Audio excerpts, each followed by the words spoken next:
Tout le monde a un dégo. Les gars, comme le papier qu'on a, la carte de l'évangélisation. Comment c'est là? Négocie quoi là? Tu négocies quoi là? Négocie l'homme. C'est quoi là? Négocie quoi là? Négocie le message moi bien.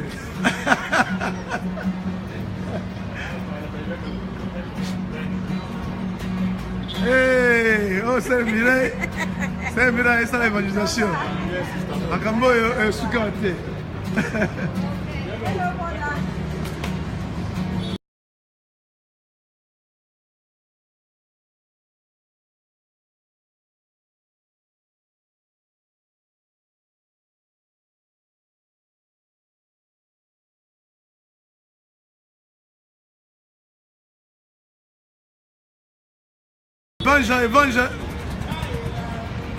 Évangile, bon mot ça. Nous sommes venus prêcher la bonne nouvelle de Jésus-Christ comme qui est le Seigneur et Sauveur. Vanité de vanité, tout est vanité, tout passera. Mais la parole ne passera pas. À quoi sert de perdre ton âme à cause de ce monde?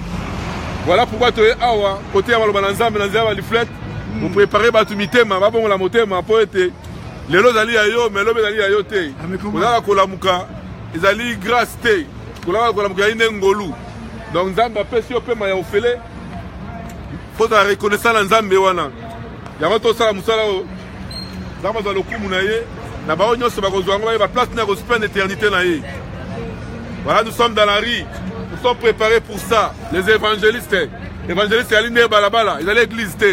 Oh, votre qui l'a cherté, évangéliste né yango. Évangéliste né yango. Nous sommes préparés, les gens du terrain. Hello, hello, hello. Nous sommes préparés pour ça. Voilà. Bien-aimé dans le Seigneur. Le bail Congo Christ, l'évangélisation c'est notre profession. Voilà, tu es dans le terrain. Juste pour te saluer, en même temps, référendum, photo voter non. Thank you, God bless you. Voilà, Moussala et moi, le Salama. Nous avons la commande, comment évangéliser. Christian? Yeah, yeah. Thank you. Christian is a Christian.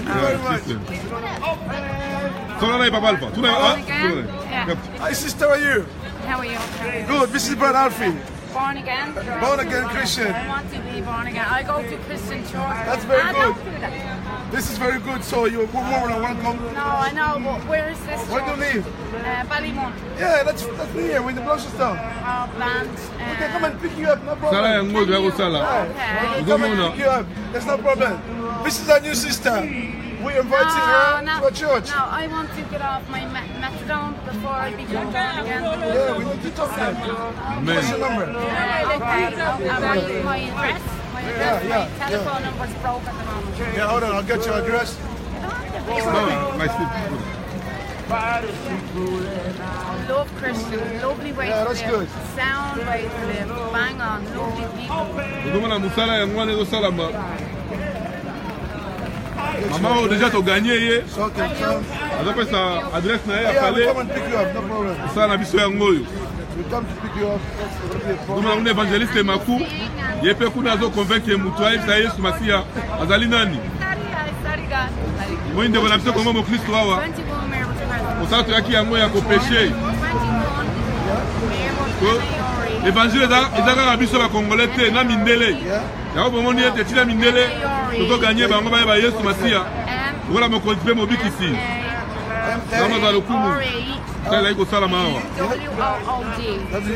Ko le éternité na yo wapi? Present. Ballymun. CERSENT. Yeah, present.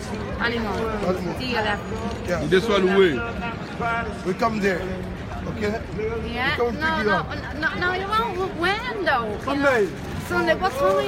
Stay around there, stay around the place. Around 10. I'd be ready. No, honestly, I love what, but I don't want to be rebaptized for all We'll my be there. stones. God bless you. Yeah, God bless you. God bless you. See you later. Thank you. God Be bless blessed, you. everything for you. Voilà. We have a Musala Nkolo. We're not ashamed to preach the gospel. Yes. That's why we're here on the road, preaching the gospel to everyone to accept Jesus Christ as the Lord and Savior. Accept to vote no for the Boulonne Angoyo. We want people to vote no. We want people to accept Christ. Hey, brother, can I give you that? Yeah? Thank you very much.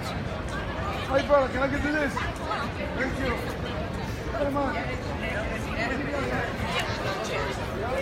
Okay, thank you. In the morning, I was in the bus on San Yeah, man. Can I give you that? Thank you, man. Cheers.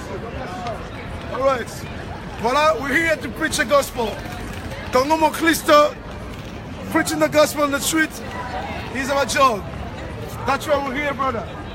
Yeah, brother. Can I give that? Voilà, même temps, nous avons le référendum. The referendum, we have to vote no. We don't want to kill children. We have to vote no for the referendum. That's why we're here, brother. My sister, can I give it up? Thank you very much. God bless you. Voilà, Moussala de Salama. Comme ça, pendant ça, Moussala. Les gens des terrains. Avec comment?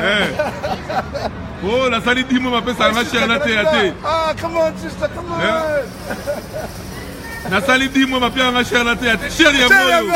Chéri Yamoyo. Oui, chéri Yamoyo. Yakote ya. Yakote ya. Voilà, madame. Voilà. Professeur Michel Yamoyo. Voilà. Voilà, on connaît ce truc comme on a. Jésus-Christ soit élevé.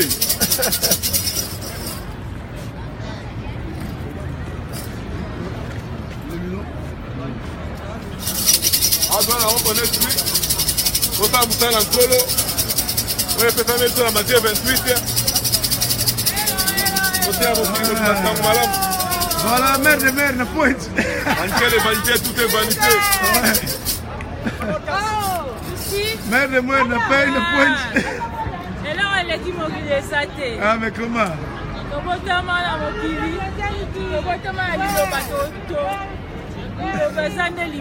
Ah, mais comment? Yango toye awa mpona kopesa bato sango malamu.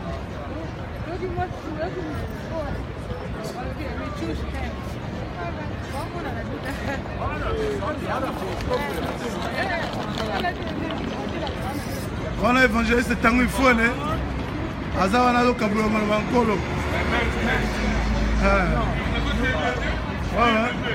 L'évangile, il faut qu'il y ait partout dans l'extrémité de la terre. Nous devons prêcher la parole de Dieu partout. Peu n'importe quel gens parle, il se te reprêcher Malabankolo. Voilà, tangu ifone, yewana azaliko.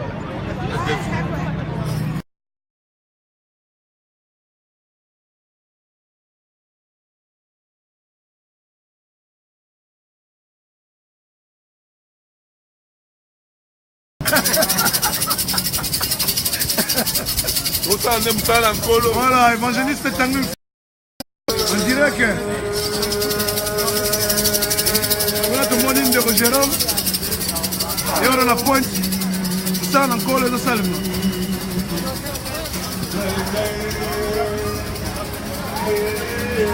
Voilà.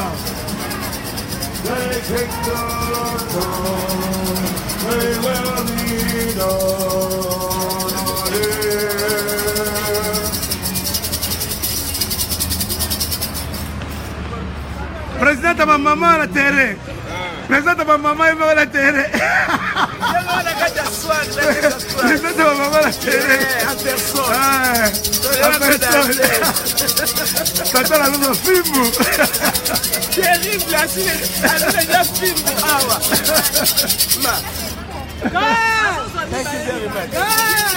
Thank you very much.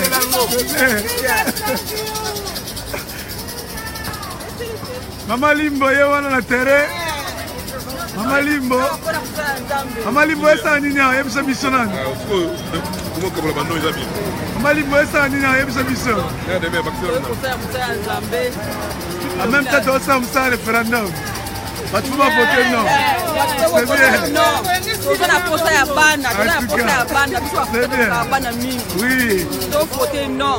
tosalela mpe nzambe Voilà. topréparer éternité na biso En tout cas. toyebi te balobi Jésus revient bientôt En tout cas.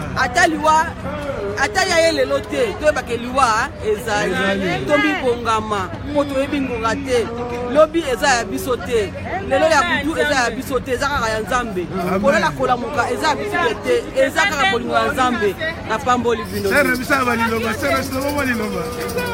toye akosala mosala ya nzambe toye mpe supo na référendum koloba non tovote non mpo toza na besoin bato koboma eza kaka te o makila sa donc tovote non tolingi bana esalasa ndenge nde esalasa ndenge nasa kaka motu topamboli nango nzambe. C'est bien, mère de mère. Mère de mère, il y a beaucoup de présence à personne. Mère de mère, alobi nini? maloba nini batanga kaka baomona En tout cas. nzambe ye nde suka final na makambo nyonso C'est bien. elo eleki mokili eza te kaka nzambe tokotoma na liloba nyonso esalama na liloba Amen.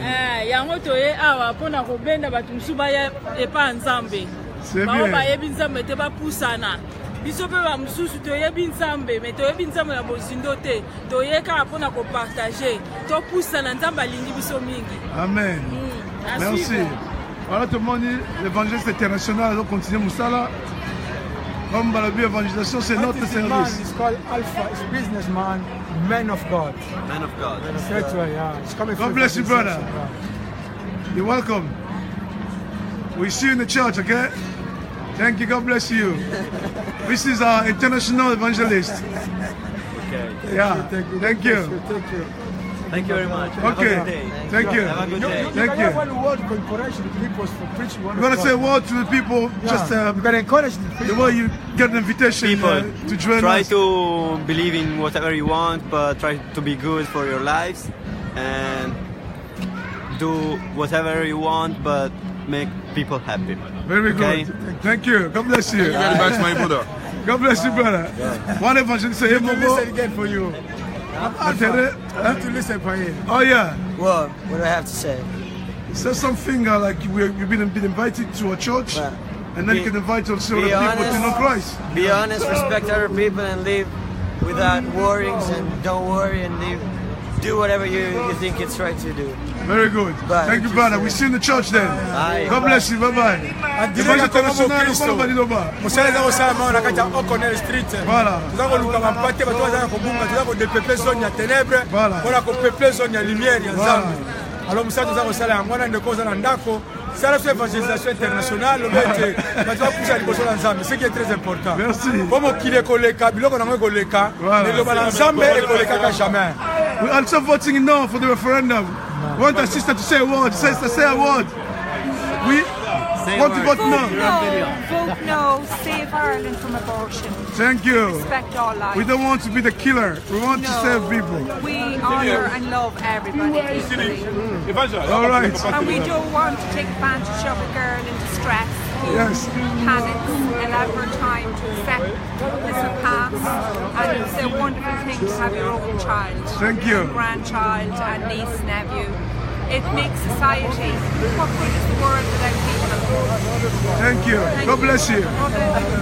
Papa Sele, tu vas prendre pour l'abortion et puis pour la nettoyer comme le papier. Non mais toye awa mpona gloire ya nzambe mpo bato bayeba oni na mboka oyo bato mingi baza na captivité ngai nabengaka mboka oyo sodome e gomore bato bazobosana nzambe mpona babiftek mpona n'importe quoi. On se donne beaucoup plus au travail qu'à Jésus-Christ. So toye to rappeler bato que il n'y a qu'une seule vie, un seul chemin et une seule vérité, une seule lumière. C'est Jésus-Christ. C'est la raison que nous sommes ici pour appeler les gens. Il ne faut pas tuer. Nous refusons abortion. Et we say no to abortion in the name of Jesus. Amen.